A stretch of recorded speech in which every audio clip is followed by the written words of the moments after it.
گرفتار دہشت گردوں کی نشاندہی پر حساس اداروں نے بلوچستان کے سرحدی علاقے نوشکی میں کارروائی کے دوران القاعدہ کا اہم علاقائی کمانڈر اپنے 6 ساتھیوں سمیت گرفتار کر لیا۔ دہشت گردوں کے قبضے سے جہادی لٹریچر، لیپ ٹاپس اور اسلحہ بھی برآمد ہوا۔ وزیر داخلہ بلوچستان سرفراز بگٹی نے اسمبلی اجلاس کے دوران بتایا کہ گرفتار دہشت گرد صوبے میں تخریب کاری کا منصوبہ بنا رہے تھے۔ دوسرا نیٹ ورک ہے جو ہم نے پکڑا ہے۔ پہلا نیٹ ورک تھا، آپ کو یاد ہوگا میں نے پریس کانفرنس کی تھی، اس میں القاعدہ کی ایک خاتون بھی تھیں اور باقی بھی لوگ تھے، وہ بھی پکڑے گئے تھے، اور ابھی یہ دوسرا اسی جنرل ایریا میں آلموسٹ دوبارہ آئیڈینٹیفائی ہوا ہے اور دوبارہ ہم نے اس کو پکڑا ہے۔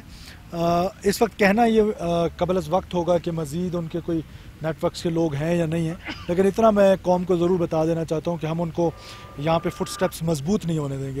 وزیر داخلہ بلوچستان سرفراز بگٹی کا کہنا تھا کہ پاک افغان سرحد کے قریب داعش اور القاعدہ کا نیٹ ورک توڑ دیا گیا ہے۔ ملزمان ابتدائی برین واشنگ کے بعد نوجوانوں کو بیرون ملک بیچتے رہے۔ سرفراز بگٹی نے بتایا کہ شدت پسندوں نے جنگی تربیت افغانستان میں حاصل کی تھی اور وہ دہشت گرد افغانستان اور شام بھی بیچتے رہے۔ کیمرامین حیدر چانڈیو کے ساتھ سید علی شاہ، ڈون نیوز، کوئٹہ۔